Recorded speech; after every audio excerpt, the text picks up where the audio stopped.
Torej, v soboto začenjamo praznični december z Miklavževim sejmom na tržnici Videm, kjer bo znova pestra ponudba lokalnih izdelkov in možnost nakupa kakšnega posebnega darila.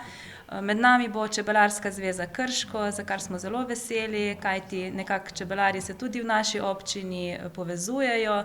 Pridobili bomo prvi medomat v Posavju in tudi na Dolenjskem, tako da bo še posebej obogatilo našo tržnico. 14. v soboto pa bo praznična prireditev v starem mestnem jedru Krškega. Obeta se pester program za otroke, imeli bomo Dedka Mraza s konjsko vprego, popestrile ga bodo plesalke Glasbene šole Krško. Potem pa nadaljujemo s predstavo Ledena kraljica. Možnost bo tudi fotografiranja s prazničnimi oziroma pravljičnimi liki.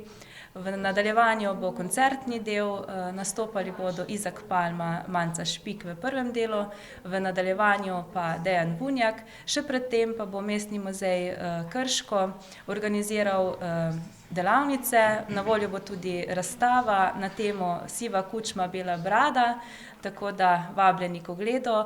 Bo pa tudi potekala še ena delavnica v izvedbi JSKD Krško, območne izpostave Krško, na temo izdelovanja lectovega srca.